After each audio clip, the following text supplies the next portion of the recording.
Inilah kisah panjang sejarah asal-usul ibadah puasa Ramadan. Ibadah Shaum Ramadan atau puasa Ramadan merupakan salah satu rukun Islam yang wajib dikerjakan oleh kaum muslim. Barang siapa yang meninggalkan atau membatalkan puasa tanpa ada uzur yang dibenarkan syariat, maka sungguh besar sekali azabnya. Dalam sebuah hadis dikisahkan, dahulu pada saat Nabi Muhammad tengah tidur, beliau tiba-tiba didatangi oleh dua sosok lelaki. Lalu, kedua orang itu menarik lengan dan membawa Nabi untuk menaiki gunung yang terjal. Di saat Nabi sampai pada gelapnya gunung, tiba-tiba muncul suara jeritan yang cukup keras. Kedua lelaki itu menjelaskan bahwa suara itu adalah jeritan penghuni neraka. Di perjalanan selanjutnya, tiba-tiba terlihat ada sebuah kaum yang digantung terbalik pada pergelangan kaki mereka. Nampak mulut mereka robek dan berdarah-darah. Ternyata, kaum yang diazab itu adalah orang yang berbuka atau membatalkan puasa sebelum tiba waktu berbuka. Dikisahkan, dahulu sebelum puasa Ramadan disyariatkan, ternyata ibadah puasa sudah ada sejak zaman Nabi Adam alaihissalam. Dijelaskan dalam tafsir As-Salabi, bahwasanya dahulu Nabi Adam alaihissalam pernah melaksanakan puasa 3 hari. Puasa ini dikenal dengan nama puasa Ayyamul Bid, atau puasa hari-hari putih.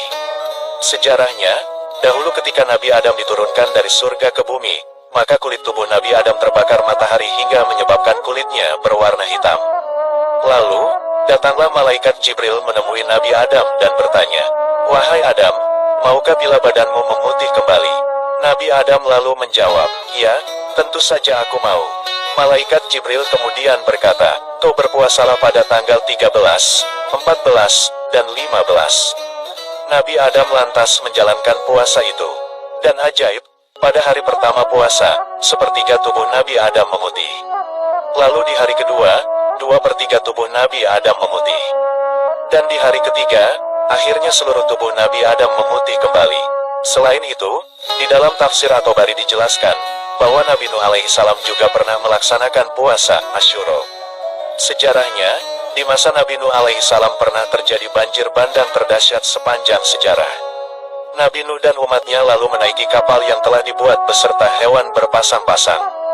Ketika peristiwa itu, Nabi Nuh dan penumpang kapal melaksanakan puasa.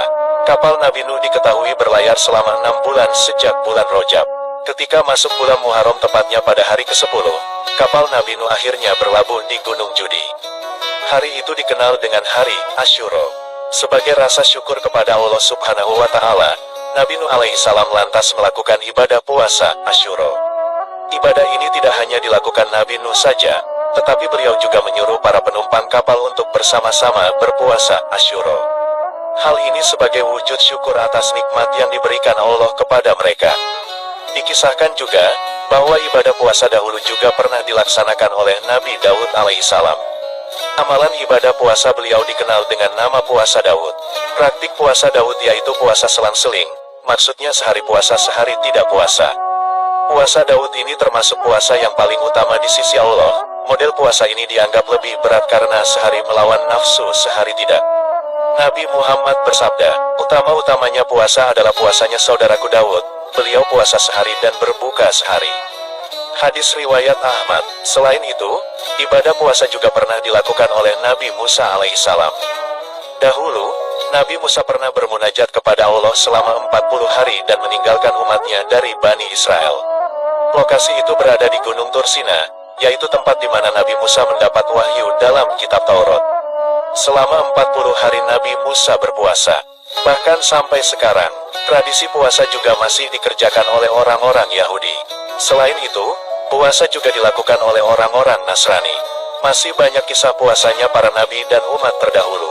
Adapun sejarah disyariatkan puasa Ramadan, adalah bermula setelah hijrahnya Nabi Muhammad ke kota Yasrib atau Madinah. Saat sampai di kota Yasrib, Nabi Muhammad mendapati orang-orang Yahudi tengah melaksanakan ibadah puasa. Nabi lalu bertanya kepada Yahudi mengenai puasa apa yang dijalankan mereka. Lalu, orang-orang Yahudi Madinah menjawab, bahwa mereka tengah mengerjakan puasa hari baik Asyura.